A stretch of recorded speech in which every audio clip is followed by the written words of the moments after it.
The Capitals' winning streak ends at 5 games.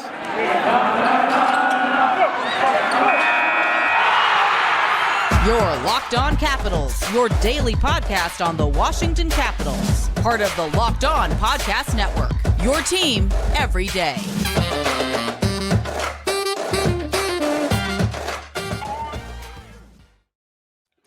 Well, hello and welcome into this edition of Locked On Capitals. I'm so glad you decided to join me today. As always, this podcast is free and available on all the major platforms.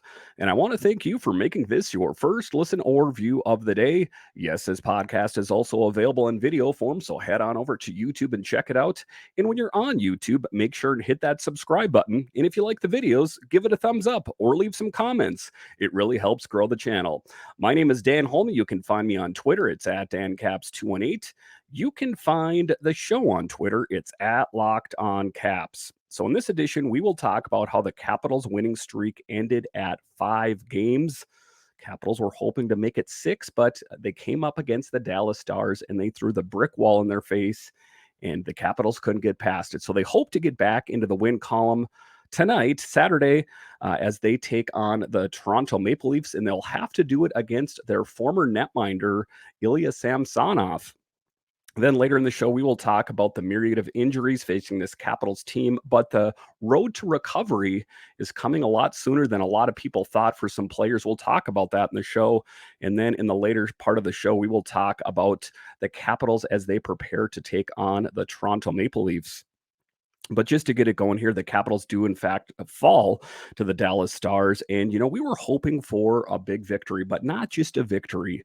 We were hoping that Alex Ovechkin could score goal number 801 and tie Gordie Howe for the second most goals of all time. But alas, it wasn't meant to be. And a lot of that had to do with the Dallas Stars coach telling Ottinger that you don't want to be the one that allows that goal, because that means all the Capitals players will come on the ice. And I guess that's just very humiliating or something to the Dallas Stars and their netminder. I don't really see, because I'm a Capitals fan, but I guess I can understand the humiliation factor, I suppose, is what they're talking about there. But in any event, the Capitals did not find a way to win the game, for one, and Alex Ovechkin did not find a way to get 801.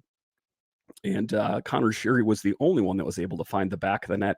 I will, in fact, wear this Alex Ovechkin jersey until he surpasses 801. So we really hope that it happens sooner than later, because I don't want to wear this thing every day on every show. But this is my solidarity with Alex Ovechkin and the Washington Capitals, that I will wear this jersey on every show until he finds a way to pass 801. And at the clip he's doing it, it shouldn't be too long, and I can launder this thing in no time.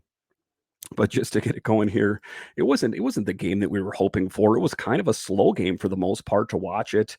The first period and a half were pretty uneventful, I got to say. Fans filled Capital One Arena to capacity to see Alex Ovechkin make history. Instead, they watched the Capitals control most of Thursday's game against the Stars, but skate away empty-handed after an unlucky 1 minute and 19 second span early in the third period, writes The Athletic. Jamie Benn found a pinballing puck on the power play before goalie Charlie Lindgren could smother it, and a shift later, Colin Miller's point shot deflected in off Lars Eller's backside. That gave Dallas all the offense it needed to eke out a 2-1 victory. And this is a Dallas Stars team that is playing very well this year. So it's no surprise that they were able to find a way to win this game. The Capitals were coming off a 5-game winning streak, and it would have been nice if they were able to, keep the winning going. That positive momentum, it's like the snowball effect. It gets bigger and bigger and bigger. The more games, the more swagger you get. But the Capitals can get back into the win column tonight. Tonight, and I'm saying tonight, Saturday, it depends on when you're listening to this, but Saturday night, as they take on the Toronto Maple Leafs. But make no mistake about it, and I'll talk about this a little bit later, this is an improved Toronto Maple Leafs team over the one earlier in the year. They're getting really great net minding from Samsonov, and so it's going to be a tough out, shall we say. Um, Connor Sheary scored Washington's goal, and Lindgren made 24 saves as the Caps' season-long 5-game win streak came to a frustrating end. We had a bad minute, and that kind of killed us, Sheary said. For 59 minutes, we played really good hockey, and probably if we scored on some of our chances, we would have been able to win the game, but it didn't happen. I don't think it was for a lack or an effort or anything like that. And I do think that's the case. I think the Capitals played well overall in the game. It's just one of those things where you weren't playing a complete game, nearly a complete game, but not a complete game. You got to play the full 60 minutes, and the Capitals didn't do it. They played more like a complete 58 minutes or, 59 and a half, something like that. But in any event, the Washington Capitals did end their winning streak. And, I still think that, they can brush their shoulders off and continue winning because, it is one loss after winning 5 games. So I don't think that that is too bad to say here. What was particularly frustrating for the Caps was they played one of their best defensive games of the season and weren't rewarded. According to their account, they allowed only 3 scoring chances in the second and third periods combined. It's the result that we're not happy with, especially with the effort we put in. Coach Peter Laviolette said, we're going to go back and look at the scoring chances, and they're going to be ridiculous. So it's tough. Our guys are down the road of doing everything they can do to win hockey games. And tonight, it didn't want to drop for us. And, it was one of those close games, almost the entire game. So I knew it was going to be tough, and it ended up being tough. As it turns out, the Dallas Stars found a way to win this game despite the valiant effort of the Washington Capitals. The best player all night was Stars goalie Jake Ottinger, who stopped a season high 45 shots, including all 15 he faced in the decisive third period. Ottinger said he was determined not to be the netminder who allowed Ovechkin's 801st goal.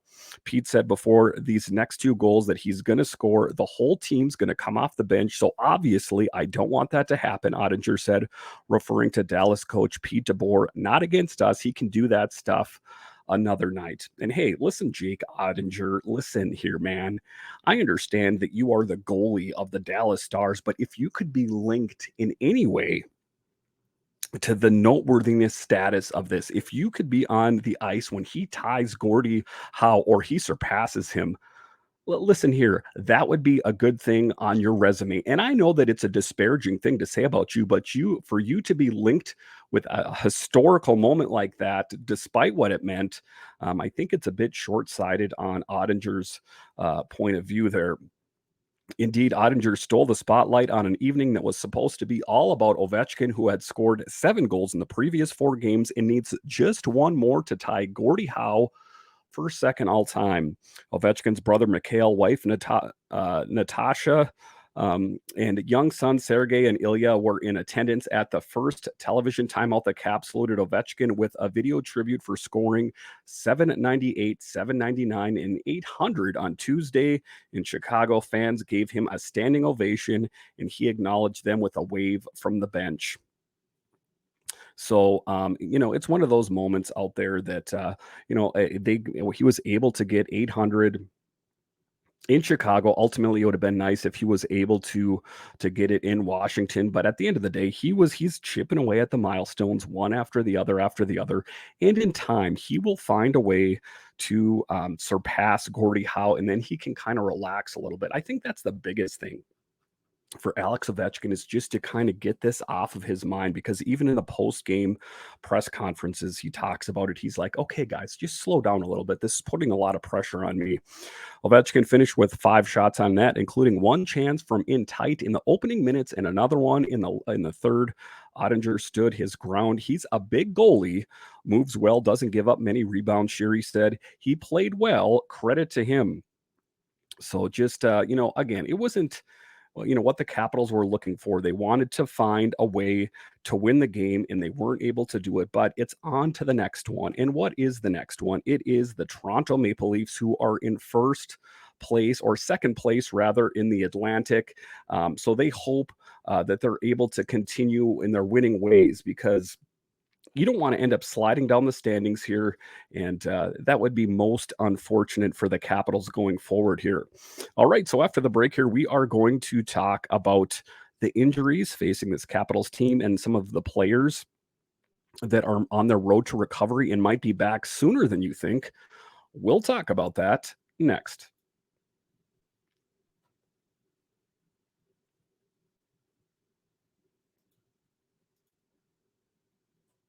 You're hanging out with some friends and putting back a few drinks. A few becomes a few too many as the evening comes to an end and people start to head out. You think of calling for a ride, but nah, you live nearby. You can make it home. You're okay. It's no big deal. What are the odds you'll get pulled over anyway? And even so, what's the worst thing that could happen? Your insurance goes up, you lose your license, you lose your job, you lose your car, you kill someone. Everyone knows about the risks of driving drunk. The results are tragic and often deadly. However, that still doesn't stop everyone from getting behind the wheel while they're under the influence. That's why police officers are out there right now looking for impaired drivers on our roads to save lives. So, if you think you're okay to drive after a few drinks, think again. Play it safe and plan ahead to get a ride. It only takes one mistake to change your life or someone else's forever. Drive sober or get pulled over.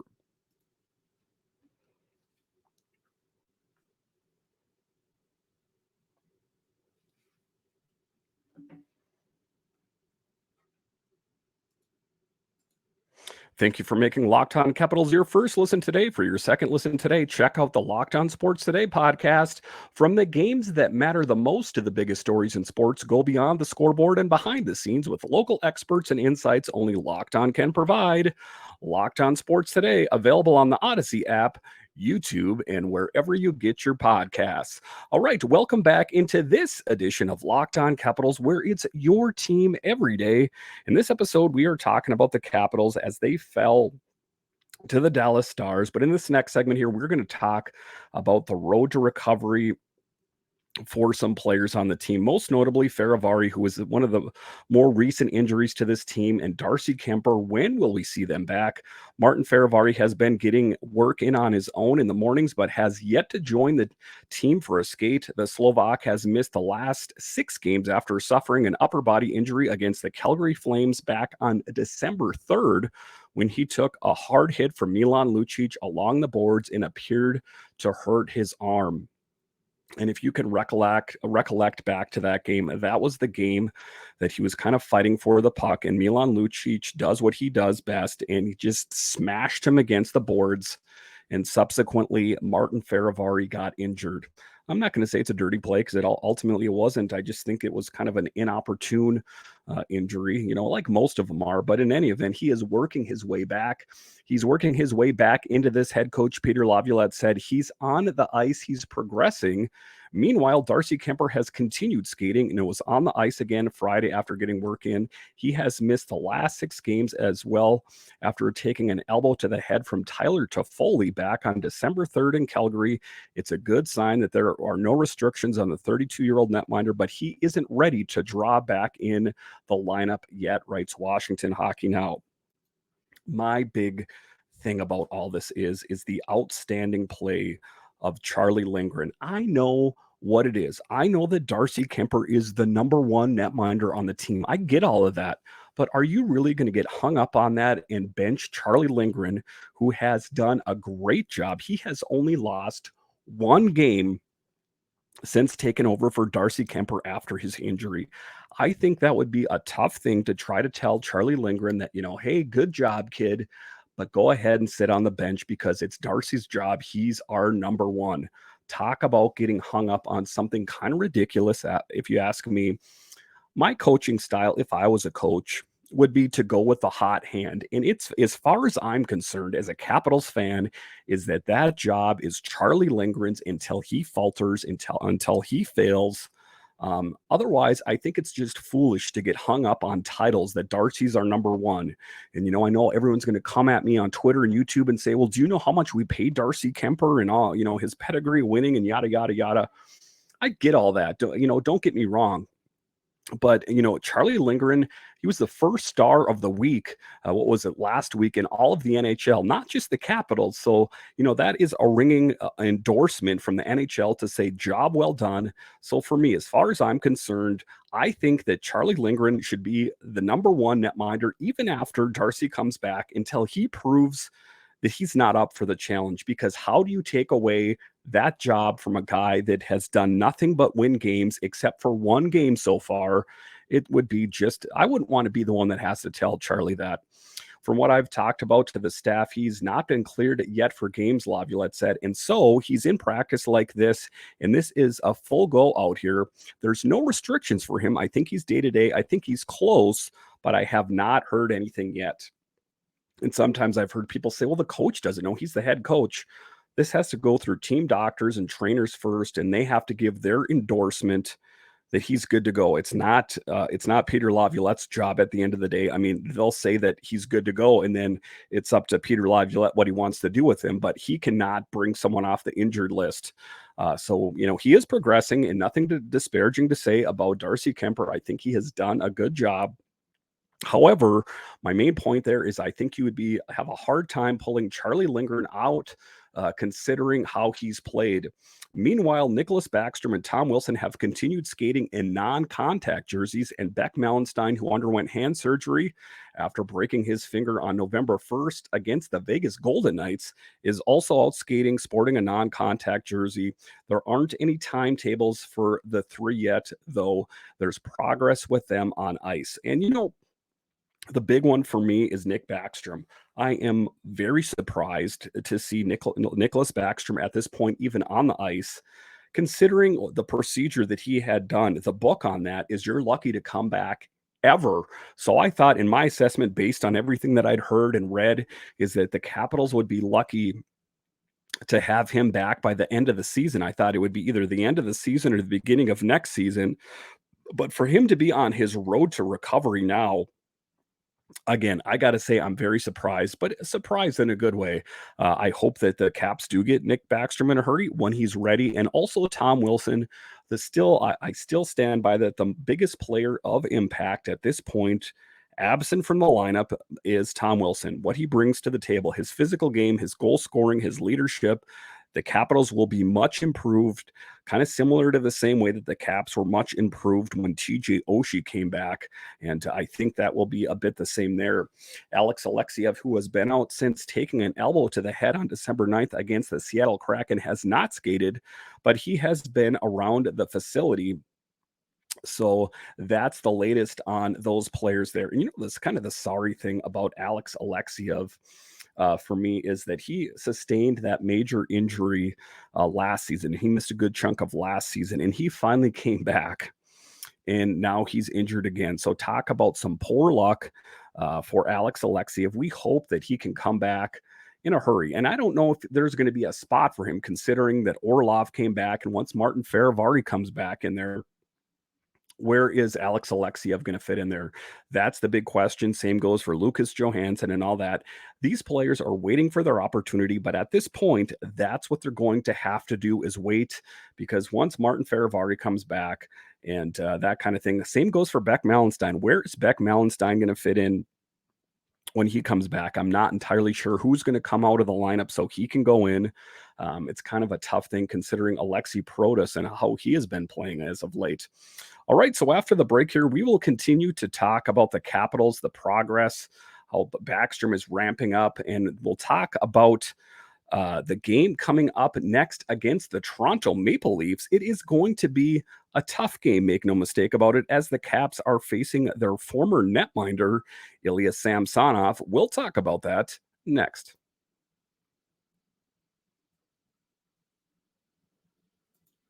All right, welcome back into this edition of Locked On Capitals, where it's your team every day.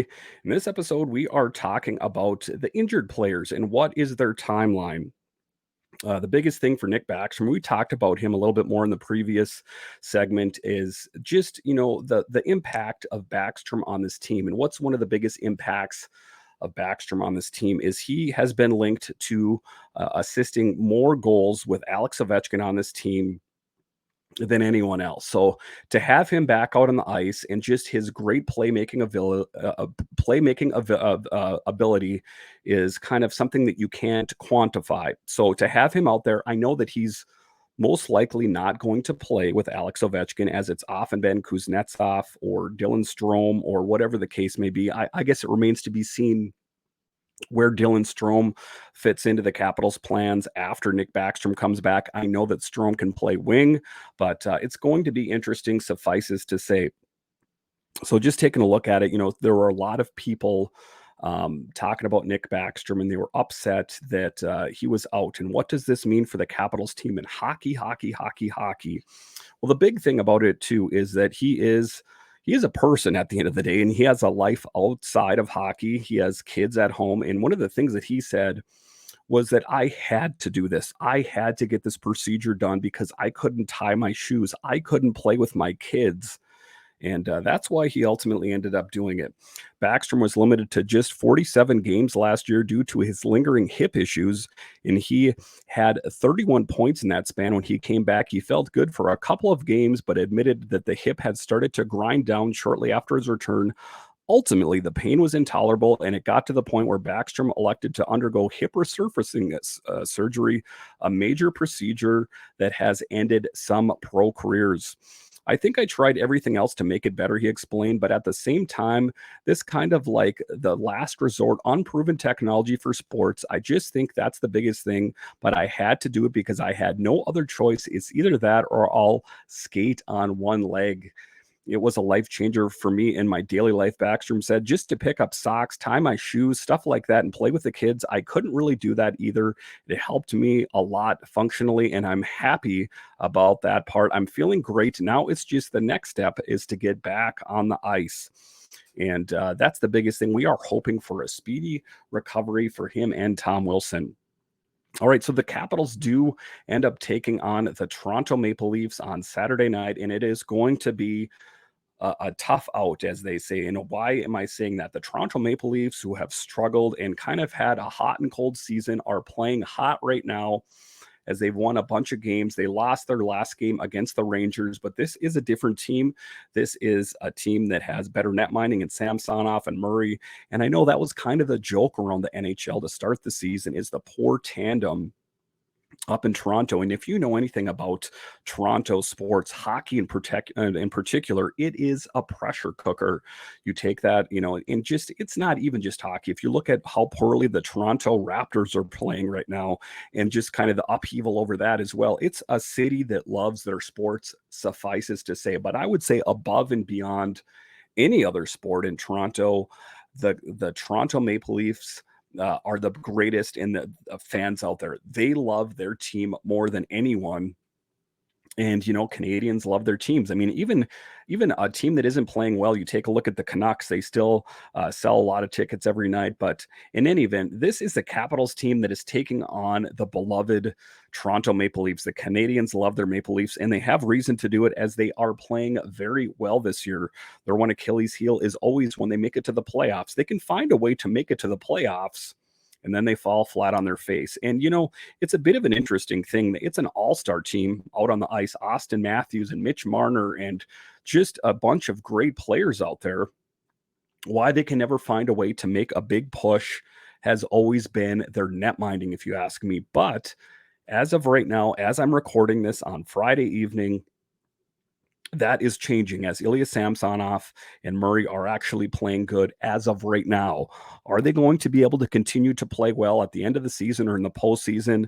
I guess time will tell. And but I hope the Maple Leafs lose. Don't get me wrong. I'm just talking about who they are as a team, because if you're not a fan of teams outside of the Washington area, I'm just kind of letting you know what the Capitals are up against. And it's not going to be an easy out, as they say. It's going to be a tough game, and the Capitals have got to be ready for it, because they still need to chip away at wins and start winning games and stockpiling wins consistently so they can make their way up the standings. I know that they went on a 5-game winning streak, but now you got to kind of put that in the rear view and concentrate on the now.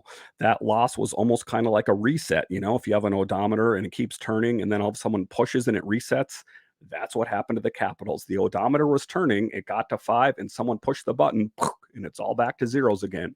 Now they have to find a way to keep that going, for it to go to 5, 6, 7, whatever the case may be, to string together some big wins, because this isn't the beginning of the season anymore.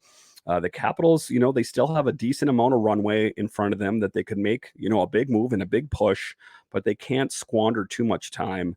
In the meantime, they have to find a way to string together wins, and they're going to have to find a way to do it consistently despite who they're playing. Like I've always talked about, it's good that the Capitals are able to find a way to find wins against poor teams, but I'm more convinced on who this team is if they can find a way to win games against really tough opponents. And that was the Dallas Stars, and that's going to be the Toronto Maple Leafs. So this is going to be a good litmus test, a good measuring stick for this Capitals team. If they can find a way to beat the Toronto Maple Leafs, that is definitely a step in the right direction. I know they also have a game coming up against the Red Wings. And what is a big deal about a game against the Red Wings? Well, we know that's where Gordie Howe played. And wouldn't that be something if that's where Alex Ovechkin got number 800 or 801? Could you imagine if he got 800 and 801 or maybe a hat trick?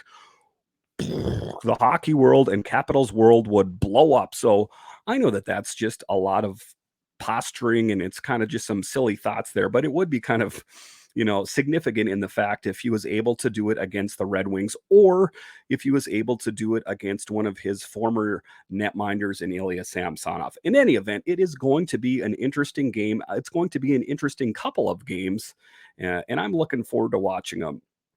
And even though it's the weekend, if the Capitals and Alex Ovechkin ends up scoring 800 or 801, there will be an episode this weekend. Thank you for making Locked On Capitals your first listen. For your next listen, check out the Locked On Sports Today podcast.